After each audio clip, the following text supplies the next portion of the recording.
오늘 하나님께서 우리에게 주시는 말씀은 마태복음 28장 1절부터 10절까지 말씀입니다. 안식일이 다 지나고 안식 후 첫날이 되려는 새벽에 막달라 마리아와 다른 마리아가 무덤을 보려고 갔더니 큰 지진이 나며 주의 천사가 하늘로부터 내려와 돌을 굴려내고 그 위에 앉았는데 그 형상이 번개 같고 그 옷은 눈같이 희거늘 지키던 자들이 그를 무서워하여 떨며 죽은 사람과 같이 되었더라. 천사가 여자들에게 말하여 이르되 너희는 무서워하지 말라. 십자가에 못 박히신 예수를 너희가 찾는 줄을 내가 아노라. 그가 여기 계시지 않고 그가 말씀하셨던 대로 살아나셨느니라. 와서 그의 누우셨던 곳을 보라. 또 빨리 가서 그의 제자들에게 이르되 그가 죽은 자 가운데서 살아나셨고 너희보다 먼저 갈릴리로 가시나니 거기서 너희가 배우리라 하라. 보라, 내가 너희에게 일렀느니라 하거늘. 그 여자들이 무서움과 큰 기쁨으로 빨리 무덤을 떠나 제자들에게 알리려고 다름질할세 예수께서 그들을 만나 이르시되 평안하냐 하시거늘. 여자들이 나아가 그 발을 붙잡고 경배하니 이에 예수께서 이르시되 무서워하지 말라. 가서 내 형제들에게 갈릴리로 가라 하라. 거기서 나를 보리라 하시니라. 아멘. 오늘은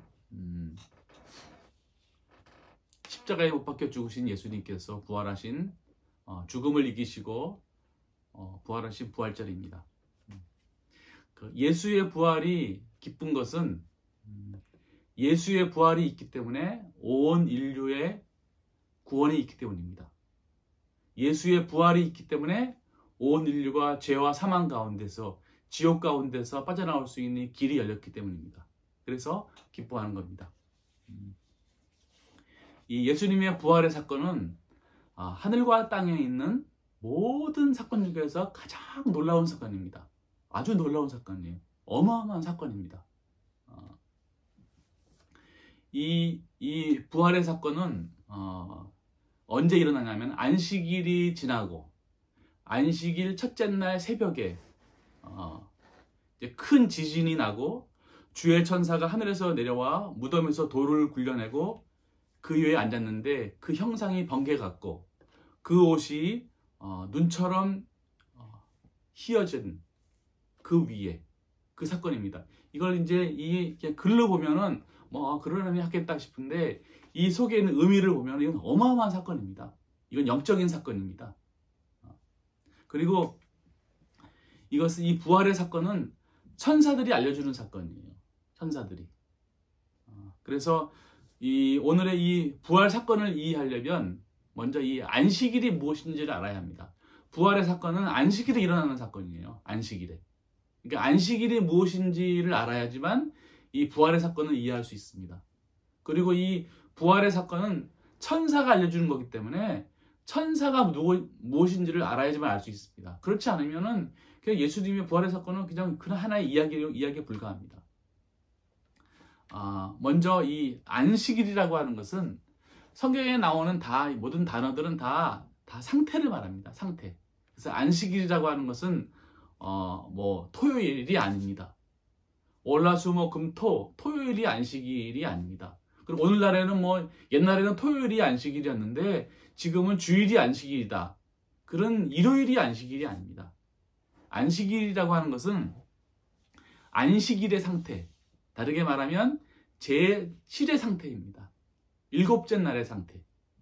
이 일곱째 날을 알기 위해서는 이제 하나님이 창세기 1장에 보게 되면은 천지를 창조하실 때 땅이 험난하고 공허하며 흑암이 깊음이 있을 때 이제 창조를 하실 때 그때 첫째 날에 빛이 있으라 말씀하셨잖아요. 빛이 있으라. 그러면서 둘째 날, 셋째 날, 넷째 날, 다섯째, 여섯째 날 지나고 나서 이제 모든 창조가 완성되었을 때 그때가 바로 제7일이 바로 안식일입니다.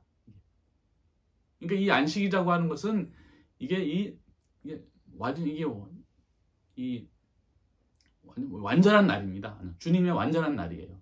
그리고 이 안식일이라고 하는 것은 이스라엘 백성들이 애굽 땅에서 이제 바로 왕에게서 이제 해방되잖아요. 그 해방되는 날이 바로 안식일입니다. 안식일. 그리고 이 안식일이라고 하는 것은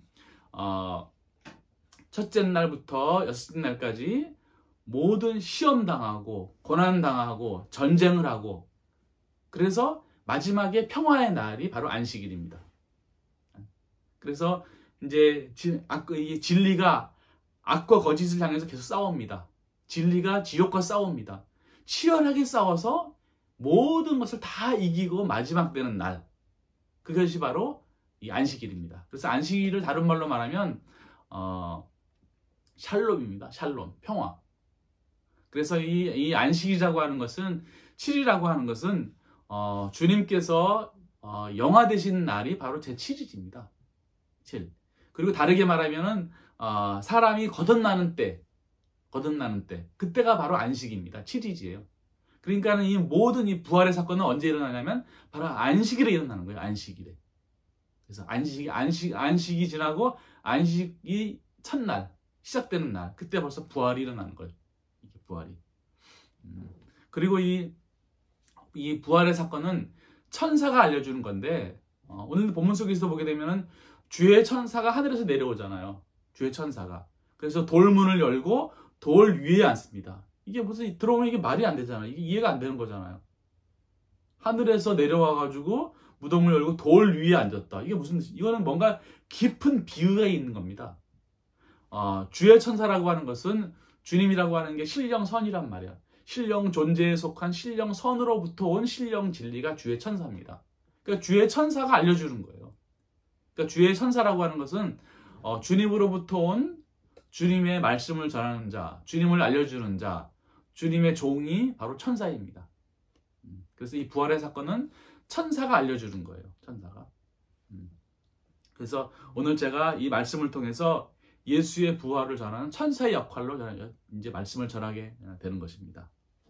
오늘 분명하게 전하고 싶은 말씀은 뭐냐면 예수의 부활은 육체의 부활이 아닙니다. 예수의 부활은 육체의 부활이 아니라 예수의 부활입니다. 이게 무슨 뜻이죠? 이게 예수의 부활은 육체의 부활이 아닙니다. 그런데 예수의 부활입니다. 오늘 이 성경 말씀을 읽어보게 되면은 이 문자적으로는 예수의 부활은 육체의 부활로 나와 있어요. 육체가 죽고 육체가 살아나고 이런 걸로 다 나와 있습니다.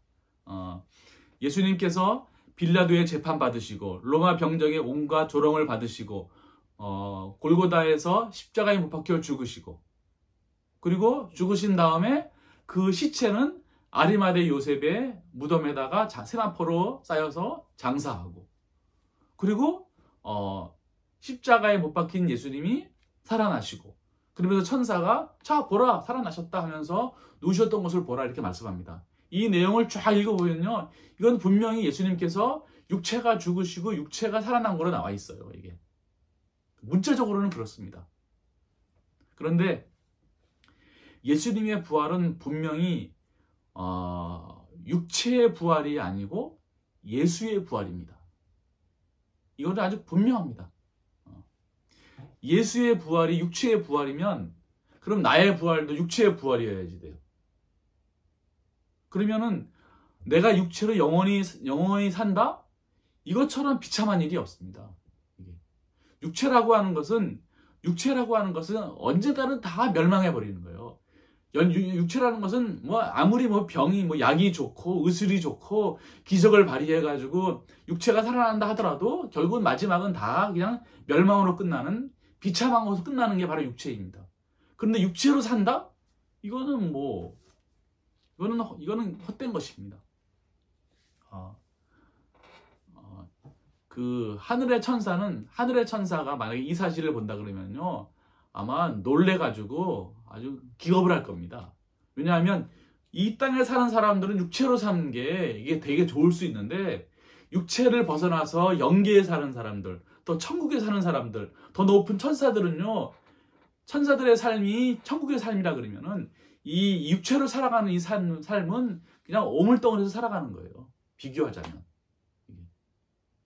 사실 지옥이라고 하는 것은 육체의 욕망, 육체의 소요, 육체의 원함을 추구하는 게 사실 이 지옥입니다. 왜냐하면 주님이 만드시는 수많은 세계가 있는데 가장 끝에 있는 세계가 육체의 세계거든요. 그러니까 깊이 들어가면 들어갈수록 더 놀라운 세계가 있는데 맨 끝에 있는 것으로 부활한다라고 하는 것은 그거는 말이 안 되는 소리입니다. 육체라고 하는 것은 왜 예수의 부활이 육체가 아니냐면 사람은 영과 육체로 되어 있는데 육체라고 하는 것은 그냥 옷일 뿐입니다. 옷. 이게 영이 사람입니다. 영이 사람이에요. 그래서 육체는 언제 입냐면은 우리가 태어날 때 입는 거예요. 태어날 때 입었다가 이제 세월이 지나면 옷이라는 게 낡아지잖아요. 그래서 이 육체라고 하는 것도 병들고 낡아져가지고 결국 때가 되면은 이게 벗어버리는 겁니다. 벗으면은 저 육체라는 게 얼마나 비참한지, 얼마나 무서운 것인지, 얼마나 헛된 것인지, 얼마나 가치 없는 것인지를 그때 다 압니다. 육체가 귀중한 것은 영이랑 같이 있기 때문에 귀중해 보이는 거예요. 근데 실제로 육체라고 하는 것은 가장 가치 없는 것입니다. 그래서 성경에 보면은 사람이 흙이니 흙으로 돌아가리라고 하는 말씀은 흙을 다른 말로 말하면 먼지입니다. 먼지로 돌아가는 거예요. 얼마나 가치 없는 하찮은지. 그래서 이 육체로 산다라고 하는 육체가 부활한다라고 하는 것은 이거는 뭐 사실 말이 안 되는 겁니다. 말이. 그래서 육체는 흙에서 왔으니 흙으로 돌아가는 겁니다. 그래서 육체가 이제 영과 육체가 분리되었을 때, 육체가 죽었을 때, 뭐 화장을 하건, 뭐 매장을 하건, 어떻게 하든지 간에 그냥 중요하지 않아요. 그냥 정성스럽게 흙으로 돌아가게 하기만 하면 됩니다. 도리어 그 반대로 흙으로 돌아가지 않게 하려고 뭐 온갖 그거는 제 죄악입니다. 그것은 질서를 어기는 거예요. 뭐 영원히 나는 뭐 수천 년 동안 흙으로 돌아가지 않겠다, 육체를 가지고. 그리고 나중에 육체로 부활하겠다라고 하는 그것은 악한 일이며 그것은 어리석은 일입니다. 흙으로 돌아가게 만들어야 됩니다. 그리고 또 예수님의 부활이 왜 육체의 부활이 아니냐면 사람이라고 하는 것은 육체를 사람이라고 말하지 않습니다. 육체적으로 아름다운 옷을 입고 아름다운 모습을 하고 있고 돈이 많고 권력이 있다 하더라도 그 속이 악하면, 속이 짐승 같으면, 속이 더러우면 그 사람을 향해서 사람이라고 말하지 않습니다. 그거 짐승이나 그러지. 그런데 사람이라고 하는 것은 인격이 사람이고 성품이 사람이고 정신이 사람이고 속이 사람입니다. 이게 영이 사람이라는 거예요. 그리고 사람이라고 하는 것은 외적인 형체가 사람이 아니고 그 영 안에 주님의 생명이 있어야 사람이에요. 성경에 나와 있는 다 사람은 진리 안에 있는 건데 사람은 다 진리입니다. 진리인데 진리 안에 뭐가 선이 있는 겁니다. 주님의 생명이 있으면 그 사람을 사람이라 그러는 거예요. 사람. 그것을 교회라 그러는 겁니다. 그것을 천사라 그러는 겁니다. 그런데 사람의 영 안에 주님의 생명이 없고 육체적인 욕망이 있으면 그것을 악마라 그러는 겁니다. 그래서 이 사람은 그래서 육체로 부활한다라고 하는 것은 이것은 이게 어리석은 거예요. 절대로 그럴 수가 없는 겁니다. 그리고 하나의 이제 비밀을 말하자면 육체에 속한 것은 결단코 하늘로 올라갈 수 없어요. 육에 속한 거, 땅에 속한 거, 자연에 속한 거, 이 육체와 자연과 이 땅에서 배운 여러 가지 지식들을 가지고 하늘로 올라간다. 가능하지 않습니다. 그래서 이 말씀도 하늘로부터 오는 말씀대로 내가 살아갈 때 이 말씀을 따라서 하늘로 올라가는 건데 그런 거 상관없이 내 마음대로 해석해가지고 내 마음대로 추론해가지고 내 마음대로 이론을 만들어가지고 이것이 하나님의 말씀이라고 전하잖아요. 그러면 절대로 하늘로 올라갈 수 없어요. 절대로 거듭날 수 없어요. 이게 왜냐하면 사람의 자기 생각으로 하나님을 향해서 올라갈 수가 없어요. 그래서 육체가 죽으면 다 땅으로 다 가버리는 겁니다. 그래서 이 육체에 속한 무슨 뭐 돈이나 권력이나 지식이나 명예나 뭐 지위나 그 어떤 것도 이 땅에는 어떠한 조건, 어떠한 신분, 어떠한 뭐 관계라 하더라도 이 땅에 속한 것은 하늘로 올라갈 수 없어요. 그래서 흙은 흙이니 흙으로 돌아가는 것이고 영은 주님께로 왔기 때문에 영은 주님께로 갈 수 있습니다. 근데 영 안에 주님의 생명이 있어야지만 천국에 가는 것이고 주님의 생명이 없으면 그건 지옥으로 가는 거예요. 왜냐하면 주님의 생명이 없으면 악한 영이니까. 그리고 사도신경에 보게 되면 나는 몸의 부활과 영생을 믿습니다라는 말씀이 있거든요. 여기서 몸의 부활이라고 하는 것은 육체의 부활을 말하는 게 아닙니다. 이것은 주님의 생명을 가진 영을 말합니다. 고린도전서 15장 44절에 보게 되면 사도 바울이 부활에 대해서 설명하면서 이렇게 말씀합니다. 육의 몸으로 심고 신령한 몸으로 다시 살아나나니 육의 몸이 있은즉 또 영의 몸도 있느니라. 그래서 몸이라고 하는 것이 신령한 몸을 말하고 있는 것이고 영의 몸을 말하고 있는 거예요. 육체를 말하고 있는 게 아닙니다. 그런데 예수님께서 육체로 부활했다. 이것은 말이 안 되는 겁니다. 성찬식을 할 때도 이렇게 말씀하십니다. 주님께서 떡을 가시사 축복하시고 떼어 제자들에게 주시며 이것을 받아 먹으라. 이것은 너희를 위한 내 몸이니라 말씀합니다. 이 몸이 육체를 말하는 게 아닙니다. 만약에 몸이 육체라 그러면 예수님께서 육체를 띄어가지고 주는 건데 이것은 이거는 뭐 정신병자죠. 여기서 이 몸이라고 하는 것은 주님의 생명을 말합니다. 주님의 생명을 다른 말로 말하면 사랑 자체고 선 자체고 인애 자체입니다. 그래서 그 주님의 생명을 사람들에게 전달해 주는 거예요. 그러면은 주님께서 이 생명을 떼어서 우리에게 주잖아요. 그럼 우리가 살아있는 영이 되는 겁니다. 그래서 이 떡을 먹는 자가 영원히 사는 거예요. 왜냐하면 영원한 생명을 내가 가졌으니까. 그래서 성경 어디에도 육체의 부활이나 육체에 대해서는 관심이 없어요. 여러분 성경은 육체에 대해서는 관심이 없어요. 영에 대해서 관심이 있지. 예수님의 제자 중에서도 12제자가 있는데 가룟 유다는 예수님을 은 30에 팔아버립니다. 그것은 무슨 말이냐면 예수님을 은 30에 팔았다라고 하는 것은 은이라고 하는 것은 돈이거든요. 그것은 진리의 진리. 진리를 하찮게 여긴다라는 거예요.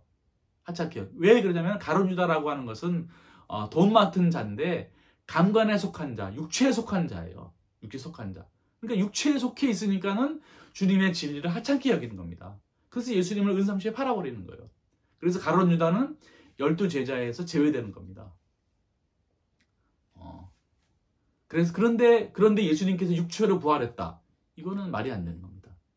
또 이 누가복음 24장에 보게 되면 엠마오로 향하는 두 제자가 있는데 그들은 육체의 눈을 가지고 있는 거예요. 그리고 육체의 눈을 가지고 있으니까 부활하신 주님을 알아볼 수가 없는 겁니다. 나중에 예수님이 그들을 이제 눈을 띄워줬을 때 그때서야 부활의 주님을 알아보는 걸 볼 수가 있습니다. 예수님의 부활은 육체의 부활이 아니라 예수의 부활입니다. 제가 이렇게 아주 강하게 말씀하시는 것은 아주 분명히 때문에 말씀하는 겁니다. 예수의 부활은 육체의 부활이 아닙니다. 그런데 예수의 부활입니다.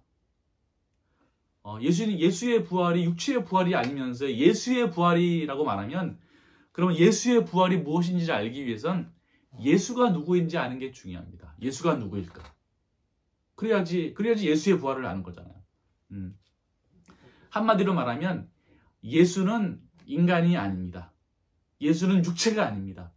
예수는 육체로 오신 사람의 모습으로 오신 주님이시고 여호와이시고 존재 자체이시고 생명 자체이시고 선 자체이시고 바로 그분이 바로 예수입니다.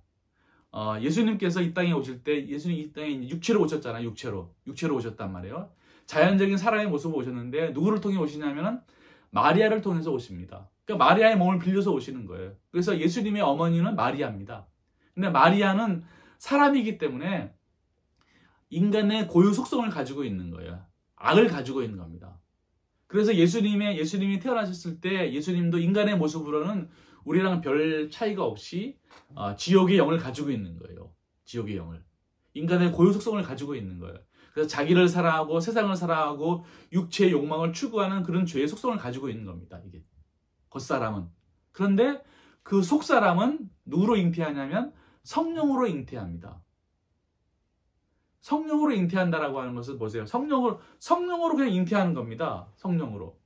거룩한 진리 가운데 이렇게 오시는 거예요. 그 누가 오시는 겁니까? 성령으로 잉태하는 것은 바로 그분이 바로 여호와이시고 존재 자체이시고 선 자체이시고 사랑 자체이시고 생명이라는 것을 알려주는 겁니다. 그래서 성령으로 잉태할 텐데 그 이름을 예수라고 하는 것은 이름이라고 하는 것은 본성과 성질을 말하는데 그 본성과 성질이 바로 예수라는 거예요. 예수. 그래서 예수라는 것을 다른 말로 말하면 구약의 여호와입니다. 구약에 나오는 여호와나 신약의 예수랑 똑같은 거예요. 그러니까는 이 예수라고 하는 것은 사람이 아니고 육체가 아니라는 거예요. 바로 예수는 신이시고 존재 자체이시고 사랑 자체이시고 전능하신 아버지시고 영존하시는 아버지라는 뜻입니다.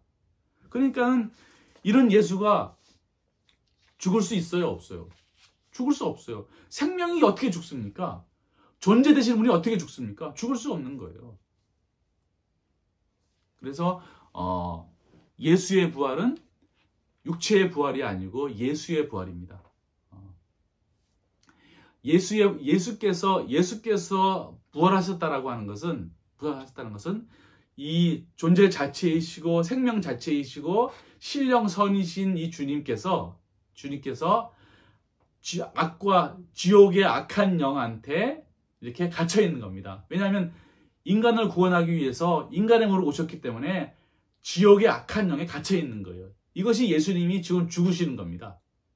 그래서 예수님이 부활했다라고 하는 것은 신령선에서 예수의 능력으로 주님의 능력으로 진리를 통해서 이 악과 거짓들을 다 결박하고 지옥의 악한 영들을 다 정복하고 이거를 다 정복하고 그래서 주님의 이 속사람과 주님의 겉사람이 서로 하나가 되는 것 이것이 주님께서 부활하시는 겁니다. 이게 주님의 부활이에요. 이것이 예수의 부활입니다. 예수의 부활을 이해하기 위해서는 예수의 뜻과 함께 죽었다라는 뜻과 무덤이라는 뜻과 시체라는 뜻과 사흘이라는 뜻을 이해해야 됩니다. 왜냐하면 예수님께서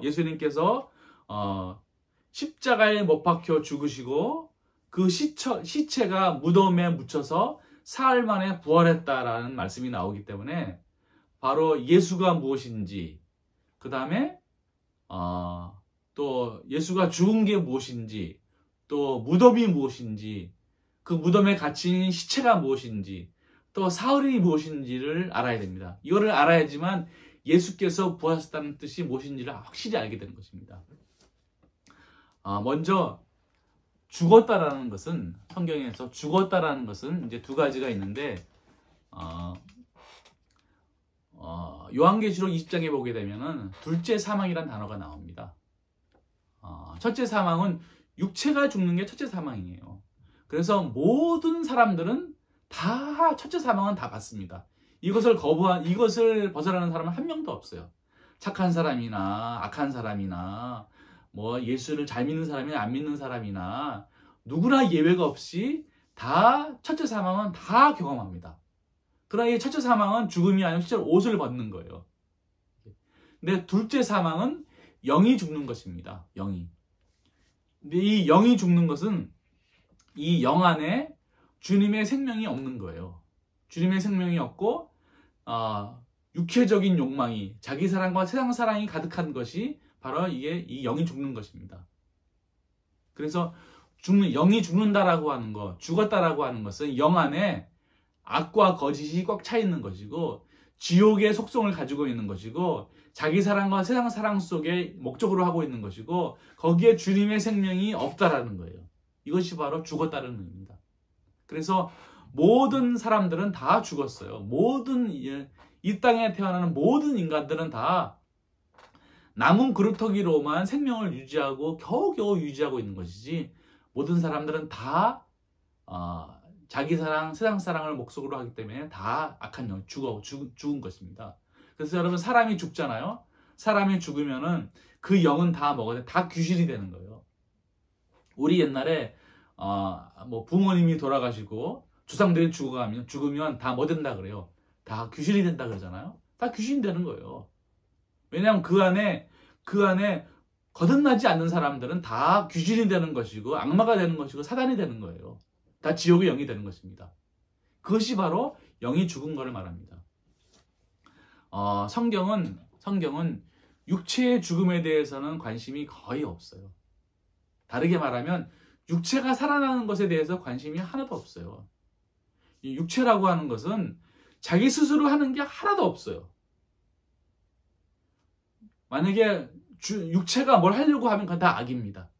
육체라고 하는 것은 주님으로부터 영이 생명을 받아가지고 영의 명령을 따라서 움직이는 게 육체입니다. 그래서 성경에서는 육체에 대한 관심이 하나도 없어요. 그런데 왜냐하면 사람들이 육체 가운데 살고 있으니까는 이 말씀을 전할 때 이 육체에 맞는 말씀을 전하는 거예요. 그 대신 그 안에 육체 가운데 영이 있듯이 말씀의 이 자연적인 말씀 속에 영적인 뜻을 가지고 있는 거예요. 그것을 이해하지 못하면 말씀을 다 문자적으로 육체적으로 보는 겁니다. 그래서 자기 마음대로 해석하는 거예요. 성경에 있는 이 문자적인 것을 이 안에 영적인 뜻이 있다는 것을 인정하지 않고 자기 마음대로 문자적으로 해석해가지고 다 전합니다. 이거 다 자기 말이에요. 자기 말. 자기 총명으로 전하는 말입니다. 이건 엄청나게 무서운 일입니다. 이거는 말씀을 더럽히는 것이고 말씀을 모독하는 것이고 말씀을 자기 마음대로 해석하는 거예요. 그러면 이제 말씀을 잘 전해가지고 사람들이 와 은혜 받았습니다 환호하잖아요. 그럼 자기가 올라가는 거예요. 이건 엄청난 죄악입니다. 이건 엄청 무서운 거예요. 그래서 이 성경은 영에 대해서 관심이 있어요. 여러분 주님께서 이 땅에 오시는 것도 영을 살리기 위해서 오시는 것이고 사람이 거듭나는 것도 영이 거듭나는 것이고 사람이 천국에 가는 것도 영이 천국에 가는 거예요. 육체가 가는 게 아닙니다. 다 영입니다. 그래서 영원히 사는 것도 영이 영원히 사는 것이지 육체로 영원히 사는 게 아니에요. 그래서 죽었다라는 것은 영 안에 악과 거짓이 있는 것, 지옥의 상태로 있는 것이 바로 죽은 것입니다. 그래서 예수님이 죽었다라고 하는 것은 예수님이 바로 악과 거짓 가운데 지옥의 악한 영들 가운데 갇혀 있는 것을 말합니다. 그러니까 음부에 갇혀 있는 거예요. 이것이 바로 예수님이 죽은 것입니다. 그러니까 예수님이 죽을 수 있어요? 예수님이 죽은 게 아니고 갇혀 있는 거예요. 갇혀 있는 거. 죽은 자는 결단코 다시 살 수 없어요.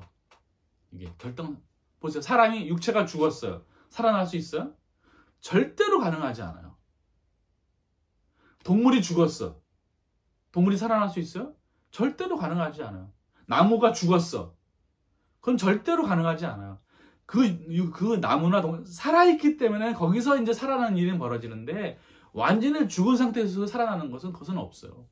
하나님이 만드신 모든 만물의 법칙이 죽은 자는 살아날 수 없어요. 그래서 성경에도 보게 되면 이제 죽었다라는 표현을 쓰는데 죽었다라는 표현이 악과 거짓 가운데 있는 게 죽은 건데 아직은 죽지 않았어요. 병들었다, 잠잔다라고 표현하는 이유는 남은 그루터기는 아직 살아있는 거예요. 그 남은 그루터기를 통해서 새로운 생명을 만드는 게 바로 거듭나는 겁니다. 그러니까 예수가 죽은 게 아니고 예수가 지금 갇혀 있는 거예요. 음부 속에. 자, 그리고 예수님께서 무덤에 갇혀 있잖아요. 무덤에 갇혀 있습니다. 그럼 이 무덤이라고 하는 것도 우리가 알고 있는 무덤이 아니에요. 무덤이 아니에요. 뭐 이게 땅에다가 봉분을 만들어서 그 무덤을 만들었잖아요. 그 무덤에는 뭐가 있는 시체가 있는 거잖아요. 근데 이 성경에서 이 무덤이라고 하는 것은 무네메이온, 헬라어로 무네메이온 이래가지고 그것은 묘비를 말합니다. 묘비. 그러니까 비석의 비석. 묘비에 주님이 묻혀 있는 거예요. 이 묘비를 다른 말로 말하면 기억하다. 기억 속에 있는 거예요. 회상하다. 회상 속에 있는 거예요. 다르게 말하면 가르침 속에 있는 거예요. 그러니까 무덤이라고 하는 게 가르침 속에 있는 가르침. 이 말씀에 대한 가르침 그 속에 주님이 계시는 거예요. 그러니까 말씀을 막 우리가 배우잖아요. 가르침 이 속에 바로 주님이 계시는 거예요. 우리가 말씀을 막 배우잖아요. 우리 기억지로 막 배우는데 그 속에 있다가 그 속에 예수님이 계시는 거란 말이에요. 그 속에서 그 무덤에서 나오는 겁니다. 나오는 거예요. 열매로 나오는 겁니다. 그리고 무덤에 갇혀 있는 게 시체잖아요. 시체. 근데 성경에서는 이 표현은 다 시체라고 표현합니다. 무덤에 묻혀 있는 게 다 시체다. 주님의 시체다라고 말하는데 사실 그 해석은 번역은 시체라고 되어 있지만 우리가 알고 있는 시체가 아닙니다. 여기서 본문 속에서의 시체는 그 헬라어에서 보기에는 소마라고 되어 있습니다. 소마. 소마라고 하는 것은 살아있는 몸을 말합니다. 살아있는 몸. 그러니까 무덤에 갇힌 게 소마예요. 무덤에 갇혀 있는 게 살아있는 몸이에요. 다르게 말하면 신령선입니다. 신령선. 생명이 갇혀 있는 거예요. 생명. 그래서 무덤에서 살아나셨다라고 하는 것은 기억지에 있는 가르침 안에 있는 주님의 생명이 딱 나오는 거예요. 이게 열매란 이 생명이 나오는 거란 말이에요. 이것이 거듭나는 것이고 이것이 주님의 영화란 말이에요.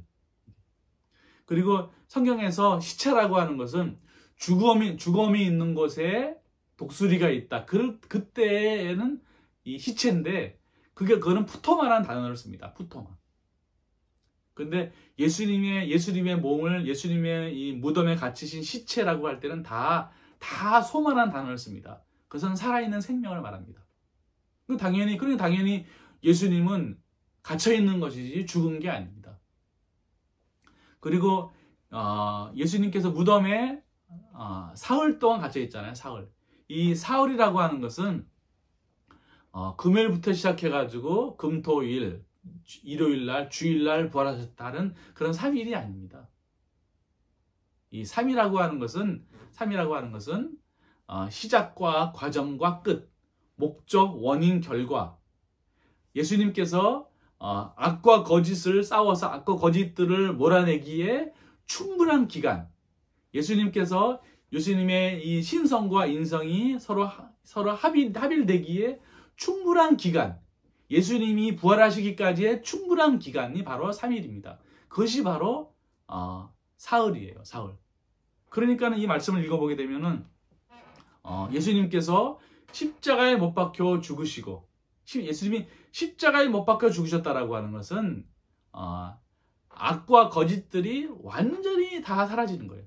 그 다르게 이제 악한 자에게 비교하면 예수를 십자가에 못 박았으니까 예수라고 하는 신령선이 예수라는 생명이 하나도 없는 것입니다. 그래서 완전한 멸망이에요. 그런데 예수님의 입장에서는 예수님이 십자가에 못 박혀 죽으셨다라고 하는 것은 악과 거짓들이 완전히 다 이제 멸망해 버리는 거예요. 이게. 그래서 승리하시는 모습이 바로 예수님이 십자가에 못 박히신 걸 말합니다. 예수님이 십자가에 못 박히신 다음에 십자가에서 내려오셔가지고 무덤에 기억질 속에 갇혀 있는 겁니다. 가르침 속에. 그러다가 사흘 만에 이제 부활하시는 거예요. 이게. 이 가르침 속에 있는 악과 거짓들을 다 몰아내고 이제 새로운 이제 인성과 신성이 서로 합일되는 거. 그것이 바로 예수님의 부활입니다. 그러니까 예수님의 부활은 육체의 부활이 아니고 예수의 부활이란 말이에요. 그래서 예수의 부활을 축하하는 겁니다. 예수의 부활을. 육체로 부활한 걸 축하하는 게 아니에요. 예수의 부활을 축하하는 겁니다. 신령선에 다시 부활하시는 것. 이것이 얼마나 놀라운 일이냐면 이 신성과 인성이 하나가 되는 예수님이 부활한다라고 하는 것은 천계의 질서가 만들어지는 거예요. 그리고 지옥이 정복되는 것이고 새로운 천계가 만들어지는 겁니다. 그래야지만 온 인류를 구원하기 위한 길이 열려지게 되는 거예요. 그래서 예수님의 부활이 이제 이만큼 중요한 것입니다. 바로 예수님의 부활이 내 부활이에요. 왜냐하면 예수님께서 지옥을 결박하시고 지옥을 정박하셔가지고 신성과 인성이 합의를 돼가지고 천계의 질서를 이제 회복하시고 지옥을 이제 정복하시고 새로운 천계를 만드시잖아요. 그럼 바로 신성과 인성이 합의를 된 이것이 영화 되신 예수 그리스도입니다. 거기서부터는 진리의 말씀이 우리의 남은 그루터기에 오셔가지고 우리도 똑같이 그 진리가 싸워가지고 악과 거짓들을 다 변방으로 몰아내고 새로운 생명을 만들어내는 겁니다. 그래서 주님의 새로운 생명이 우리 의지 안에 들어오는 거, 그래서 주님과 내가 서로 하나가 되는 거. 이것이 바로 내 부활입니다. 그래서 예수의 부활을 통해서 이제 내 부활이 만들어지는 거예요. 근데 예수의 부활이 일어나지 않으면 온 인류에 거듭나는 것도 가능하지 않은 것입니다. 그래서 우리의 부활도 예수의 부활이 육체의 부활이 아니고 예수의 부활이듯이 똑같이 우리의 부활도 우리의 육체의 부활이 아니고 우리 안에 주님의 생명이 우리 안에 오시는 거예요. 똑같이 우리 안에 예수의 부활이 일어나는 겁니다. 그래서 예수님과 내가 하나가 되는 거예요. 그래서 영원한 생명이 내 안에 들어오니까 내가 영원히 살아가는 거예요. 지옥의 상태에 있었던 내 영이 천계적인 생명의 상태로 바뀌는 거. 이것이 내 부활입니다. 그래서 이 예수의 부활을 분명히 할 때 내가 부활하는 사실도 확실히 알게 되는 것입니다.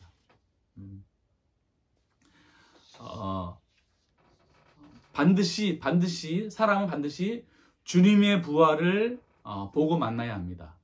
부활하신 주님을 만나지 않잖아요. 그럼 그 사람은 거듭난 사람이 아니에요. 반드시 부활하신 주님을 알아봐야지만 그 사람은 거듭난 사람이고 그 사람은 주님과 함께하는 사람이고 그 사람은 영원한 생명을 가진 사람이에요.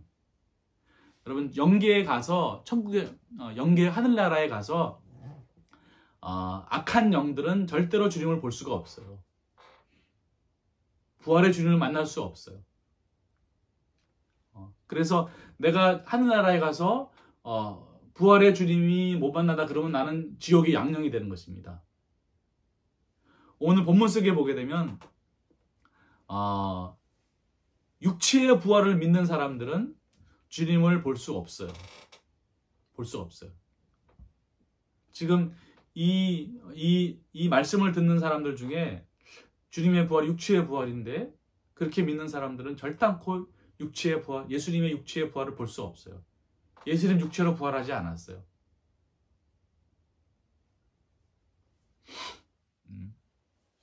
오늘 본문 속에 보게 되면 빌라도는 부활하신 주님을 볼 수 없어요. 헤롯 왕도 부활하신 주님을 볼 수 없어요. 대제사장, 또 서기관들, 바리새인들, 또 사두개인들, 로마 병정들, 백성들은 결단코 부활의 주님을 볼 수 없어요. 근데 누가 보냐면 부활의 주님은 여자들에게는 보여주십니다. 여자들에게는. 오늘 이 막달라 마리아와 다른 마리아, 여자들에게는 보여주십니다. 왜냐하면 여기서 여자라고 하는 것은 교회를 말합니다. 교회. 누구랑 관계 있는 교회냐면 여자는 누구를 기다려요? 남자를 기다립니다. 여자는 선이고 남자는 진리입니다. 그래서 진리이신 주님과 하나가 된 여자들, 이 여자들은 주님을 보는 거예요. 여자를 다른 말로 말하면 교회를 말하면 성경에서 여자들은 다 교회예요. 교회라고 하는 것은 주님과 결합한 주님이 주인 되시고 내가 그 주님과 결합하면 다 교회입니다. 만약에 교회가 주님이 계시지 않잖아요. 그럼 교회가 아니에요. 주님이 계시지 않는 교회는 그냥 악 자체입니다. 그런데 교회는 주님을 볼 수 있는 거예요. 주님을 결합했으니까. 거듭난 사람도 주님을 볼 수 있습니다. 왜냐하면 거듭났다라고 하는 게 주님과 내가 하나가 되는 거기 때문에 주님을 볼 수 있습니다. 그래서 본문 속에 여자들은 주님을 보는 거예요. 그리고 또 누가 보냐면 제자들은 주님을 봅니다. 제자라고 하는 것은 주님을 따르는 사람이에요. 주님이라고 하는 게 주님 사랑에서 나오는 선인데 이 진리의 가르침을 따라서 주님의 선과 주님의 사랑을 드러내려고 애쓰는 사람들이 제자인데 그 사람들은 주님을 보는 거예요. 그리고 그 이외에는 주님을 볼 수 없습니다. 그래서 예수를 본다. 나더러 주여 주여 하는 자마다 하나님 나라에 들어가는 것이 아니고 아버지 뜻대로 행하는 자라야 주님 나라에 들어가는 것처럼 바로 이런 사람만 주님을 보는 거예요. 우리가 나중에 육체를 벗은 다음에 천국에 가서 하늘나라에 갔을 때 내가 악하잖아요. 그럼 주님 볼 수 없어요. 주님 보면 나 죽습니다. 멸망해 버리기 때문에 절대로 볼 수 없어요. 그래서 부활의 주님을 보기 위해서 우리가 애써야 합니다. 근데 부활의 주님을 보기 위해서 어디로 가야 하냐면 오늘 본문 속에서는 분명히 말씀하고 있습니다. 갈릴리로 가라라고 말씀하십니다. 갈릴리로 와라. 거기서 내가 너를 보리라. 갈릴리로 와라. 거기서 나를 보리라. 라고 분명히 말씀하고 있습니다. 갈릴리. 그래서 갈릴리의 상태로 가야 됩니다. 갈릴리로 가야지 돼요. 그러면 이 갈릴리라고 하는 게 그러면 이스라엘에 있는 지명이라고 생각한다 그러면은 우리 모두 다 비행기 타고 저 이스라엘 갈릴리로 가야지 돼요. 주님 만나기 위해서. 왜냐면 주님 부활의 주님을 못 만나면 다 멸망해 버리니까 당연히 부활의 주님을 만나기 위해 갈릴리로 가야 되잖아요. 그럼 갈릴리가 이스라엘 지명이라고 말한다 그러면은 그럼 그건 말이 안 되잖아 그게. 그래서 갈릴리라고 하는 것은 영적인 뜻을 가지고 있는 겁니다. 영적인 뜻. 그래서 이 갈릴리의 상태가 돼야 됩니다. 갈릴리의 상태. 자, 갈릴리라고 하는 것은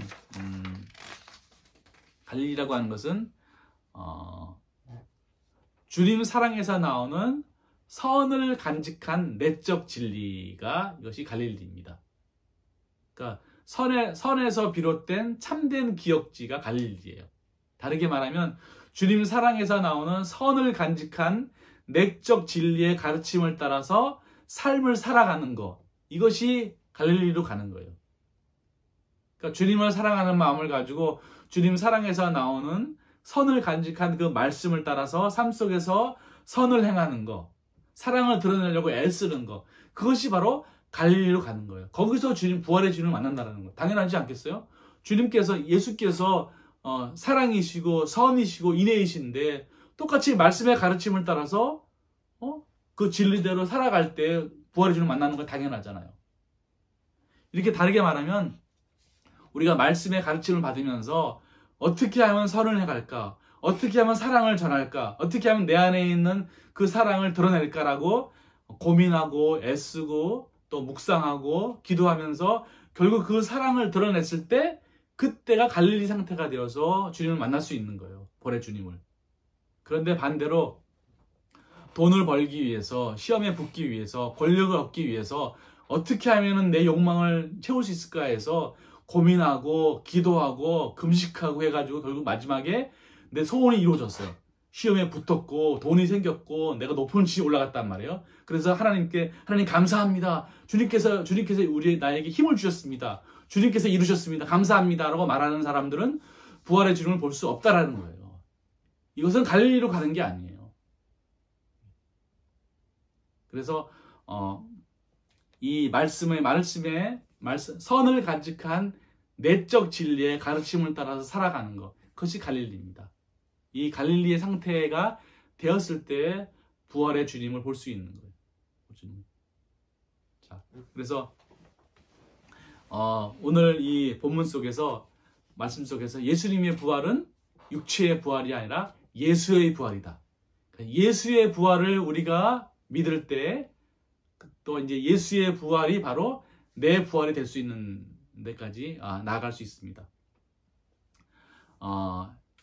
안식일이라고 하는 것은 부활의 상태이고 인성과 신성의 합의 상태이고 또 천사라고 하는 것은 말씀으로서의 주님을 말하는 것이고 예수는 사람이 아니라 존재 자체이시고 여호와이시고 생명 자체라는 말씀, 그리고 예수가 죽었다라는 것은 악과 거짓의 상태에 갇혀 있다라는 것, 그리고 그래서 예수의 부활은 신성과 인성의 결합이고 나의 부활은 주님과 내가 결합하는 것이라는 사실, 그리고 무덤이라고 하는 것은 무덤이 아니라 가르침이라는 것, 무덤에 갇힌 시체는 시체가 아니라 살아있는 주님의 생명이라는 것, 그리고 사흘이라고 하는 것은 인성과 신성이 결합되기 위해서 악과 거짓을 제거하는 충분한 기간이라는 사실, 그리고 갈릴리라고 하는 것은 주님의 선에서 나오는 주님의 가르침을 따라 사는 것이라는 사실, 이 말씀을 기억하면서 예수의 생명이 내 안에 생명으로 올 수 있도록 갈릴리의 상태가 되기 위해서 애쓰고 힘쓰는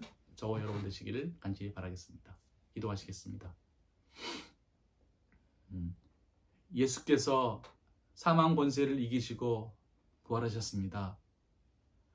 그 부활하신 주님으로부터 오는 진리의 가르침을 따라서 주님의 생명이, 예수의 생명이 우리의 영 안에 전유되기를 간절히 바랍니다. 우리의 말씀의 가르침을 따라서, 내적인 말씀의 가르침을 따라서 갈릴리의 상태가 되어서 부활의 주님을 만나 뵙는 삶을 살아갈 수 있도록 역사하여 주시옵소서. 예수님의 이름으로 기도하옵나이다. 아멘.